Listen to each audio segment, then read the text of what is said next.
Hello, dear students.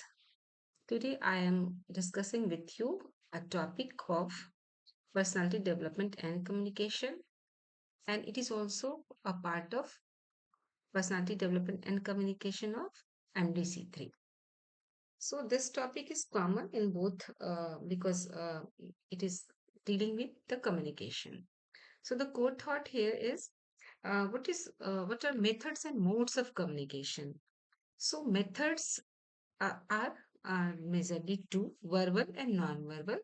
जैसे आप देख पा रहे हैं स्क्रीन पर, यहाँ पर मैंने हिंदी में भी टेक्स्ट दिया है और इंग्लिश में भी। इंग्लिश में बहुत ही कंसाइज और एक चार्ट है हमारा, और हिंदी में यहाँ पे जो दिया गया है, दोनों ही मीडियम के बच्चे आप इसे फॉलो कर सकते हैं बहुत ही आसानी से। तो तरीका या मेथड्स जो होता है उसे हम क्या कहते हैं?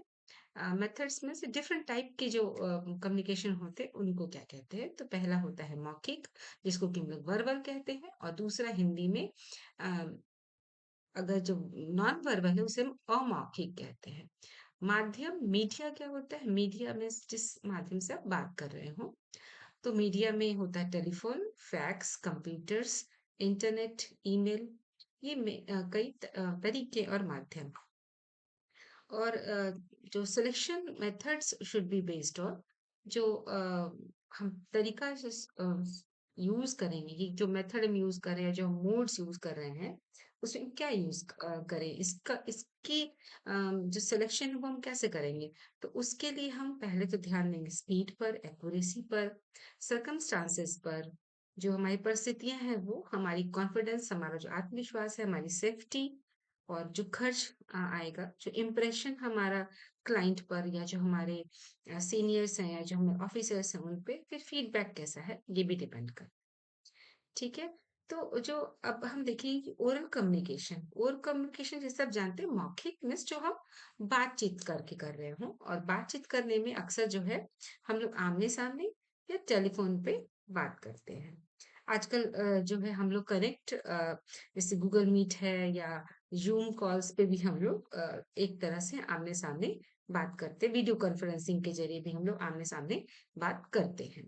ठीक है। तो जब हम लोग बात कर रहे हो, ओरल बात करने में हमें क्या-क्या पता होना चाहिए? आपको अपना ऑब्जेक्टिव पता होना चाहिए कि किस विषय हेतु आप बात कर रहे हैं, आपके ऑडियंस कौन है? अगर आप वक्ता हैं या अगर आप अपने क्लाइंट से मिल रहे हैं, तो आप अपने क्लाइंट्स को जानिए, अपने जो ऑडियंस है उनके बारे में आप जानिए कि क्या उनका पर्पस क्या है आपसे जोड़ने का। आप अपने विषय के बारे में, अपना सब्जेक्ट जो है वो आप जानें, और आप know how to use your voice. आपकी जो आवाज़ है, वो बहुत ही एक इम्पोर्टेंट फैक्टर होती है कम्युनिकेशन की। आप किस तरह से बात कर रहे हैं, आपकी बात में क्या आप क्लियरली अपनी बातें कह पा रहे हैं, ठीक है? फिर 5वां पॉइंट है know how to use body language. जो बॉडी लैंग्वेज है, जो कि नॉन वर्बल आपके कम्युनिकेशन का एक बहुत ही पार्ट है, इम्पोर्टेंट, वो जानना बहुत ज़रूरी है। क्योंकि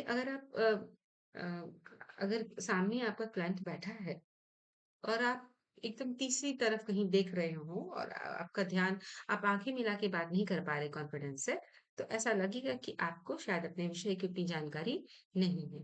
प्लस आपको ये भी जानना चाहिए कि कब आपको चुप रहना है, कब आपको अपनी बातें खत्म करके क्लाइंट्स की बातें सुननी है।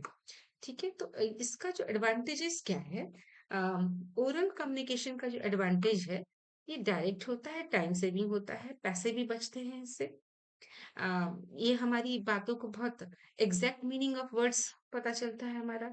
It provides immediate feedback. आप तुरंत बात करते समय आपको पता चल जाएगा क्या आपका क्लाइंट आपकी बातों से सहमत है या नहीं सहमत है।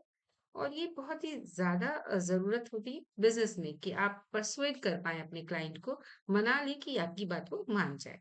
और आपको अगर ऑन द स्पॉट्स कोई एडिशन करना है, कुछ आप उसमें अपने क्लाउज़ में कुछ जोड़ना है, घटाना है, या आप अपने क्लाइंट्स के हिसाब से उसको आप चेंज कर सकते हैं। ये मॉडरेशन जो है वो आमने-सामने की बात में आसानी से हो जाती है। कॉन्फिडेंशियल मैसेजेस जो होते हैं, अ, उनको भी हम बहुत ही अच्छे से कम्युनिकेट कर सकते हैं। और क्योंकि आप आमने-सामने हैं, कोई बीच में बाधा नहीं है, तो आप क्लियरली जो है बहुत ही अच्छे से बातचीत कर सकते हैं। और अगर आपका माहौल जो है, ये थोड़ा इनफॉर्मल और फ्रेंडलियर भी होता है। इसलिए आपने देखा होगा कि बिज़नेस में जो लोग होते हैं वो अक्सर अपने क्लाइंट्स को डिनर पे या लंच पे इनवाइट करते हैं और एक जो बिजनेस की बातें होती हैं वो होती हैं। उसके बाद एक डेवलपमेंट जो है रिलेशनशिप का जो क्लाइंट्स और एक फॉर्मल रिलेशनशिप, प्रोफेशनल रिलेशनशिप, यहाँ पर एक क्लाइंट और आपके जो बिजनेस ओनर है या आपके जो ऑफिसर्स है उनके साथ ये ओरल कम्युनिकेशन में होता है। और अगर जो आप अच्छा रिस्पांस दे रहे हैं तो स्पीकर के साथ एक अच्छा कनेक्शन भी बनता है और ये स्पीकर को मोटिवेट भी करता है। ये तो हिंदी में जो आपका जो चार्ट है वो थोड़ा सा लॉन्ग है। इंग्लिश में जो मैंने ये चार्ट आपको यहाँ पे शेयर किया हुआ है ये बिल्कुल ही कंसाइज है, ये इसका पूरा पार्ट है। हिंदी में मैं एक बार ये जो पूरे चार्ट है उसको एक बार मैं दिखा दे रही हूँ आपको। जो तरीका और माध्यम है, जैसे आप जानते हैं मौखिक और लिखित जो है वर्बल, ये दो प्रकार के हो गए मेथड्स, है ना। रिटन में, वर्बल में, ओरल और रिटन हुए, तो तरीका और माध्यम हमारा क्या हुआ, मौखिक और लिखित। ये वर्बल केस में हो गया। ये सेम चार्ट है जो हिंदी में है और इंग्लिश का सेम चार्ट है। तो हिंदी के थोड़े इसको हम लोग देख लेते हैं। और जो इसमें आता है परिपत्र, सर्कुलर, ये हमारे रिटन इसमें आता है। अमौखिक जो हमारा नॉन वर्बल कम्युनिकेशन, उसमें क्या क्या आता है, उसमें आता है जो शारीरिक भाषा है, जो बॉडी लैंग्वेज है हमारा, जो हमारा फेशियल एक्सप्रेशन है, जो हमारे जेस्चर्स है, हमारा पोस्चर्स, हमारा जो ड्रेस है, हमारा जो ग्रूमिंग स्टाइल है, ये भी हमारा जो क्लाइंट है वो इसको ऑब्जर्व करता है। आप भी कभी जाते हैं कहीं तो आप देखते हैं कि क्या जो आप आपके जो टीचर्स हैं या आपके जो ऑफिसर होंगे आपसे जस्ट सीनियर, वो कैसे आपको रिस्पॉन्ड कर रहे हैं, उन्होंने कैसे, उनके ड्रेसिंग स्टाइल कैसी है। और एक होता है कि आप जो प्रोग्रेसिव जिसको कहते हैं, वो आप किस तरह से आप वहाँ पे व्यवहार कर रहे हैं, आपका क्लाइंट आपके साथ किस तरह से व्यवहार कर रहा है, ये आपको वहाँ पे क्लियरली पता चल जाता है। कुछ साइंस में आप जब बात करते हैं, हालांकि फॉर्मल जब आप कम्युनिकेट कर रहे हैं तो वहाँ पे इनकी एक लिमिटेशंस हैं, है ना। रंग भी अमौखिक इसमें आते हैं। आपने देखा होगा कि जो अ, हम कई कलर्स का इस्तेमाल करते हैं अपने एक्सप्रेशंस को शो करने के लिए। और मैप्स होते हैं इसमें, वो भी मैप्स भी नॉन वर्बल कम्युनिकेशन का पार्ट है। ग्राफ एंड चार्ट भी नॉन वर्बल कम्युनिकेशन का पार्ट है। अब हम आते हैं जो हमारे मोड्स ऑफ कम्युनिकेशन है, उसमें फैक्स है, कंप्यूटर्स है। कंप्यूटर्स में आप वीडियो कॉन्फ्रेंसिंग कर सकते हैं, ईमेल कर सकते हैं, जिसमें कि जरिए इंटरनेट है, ईमेल है, ठीक है। और ये जो हम डिफरेंट मोड्स का इस्तेमाल करेंगे, ये हम अपने हिसाब से इस बात पे चयन करेंगे कि हमें कौन सा सटीक हमारे जो सर्कमस्टांसेस हैं, हमारा स्पीड, एक्यूरेसी और सभी चीजें जैसे कि अगर आप कोई भी स्पोकन आप अगर कम्युनिकेट करते हैं तो उसकी लीगैलिटी नहीं है, क्योंकि उसने कहा था, आपने कहा था, फिर आप इस बात को सिद्ध नहीं कर सकते। तो इसके लिए भले ही आप ऑफिशियल जो निगोशिएशंस है उसको करने के लिए आपने उस मौखिक आपने वार्तालाप की है, आप स्पोकन में आपने वो डील तय कर ली है, लेकिन स्टिल लीगैलिटी में जब हम आप आएंगे तो वहाँ रिटन जो लिखित हमारा कम्युनिकेशन है वो इम्पोर्टेंट होता है।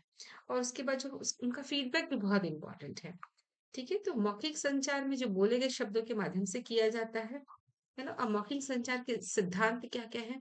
तो आपको अपने उद्देश्य को जानना है, अपने श्रोताओं को जानना है, जो आपकी ऑडियंस अपने विषय को जाने अच्छी तरह से, अपनी आवाज का सही उपयोग करना जाने, शारीरिक भाषा का भी सही उपयोग करना जाने, उपयोग जो है उसका सही तरह से करें आप, और कब रुकना है, कितना बोलना है, ये सब भी आपको पता होना चाहिए।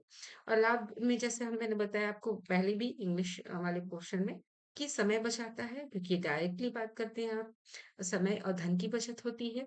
और शब्दों के रियल मीनिंग को, क्योंकि आप सामने सामने हैं तो क्लियरली वो जो मैसेजेस हैं, नॉन वर्बल वर्बल दोनों बातें क्लियरली क्लाइंट तक पहुंचती हैं।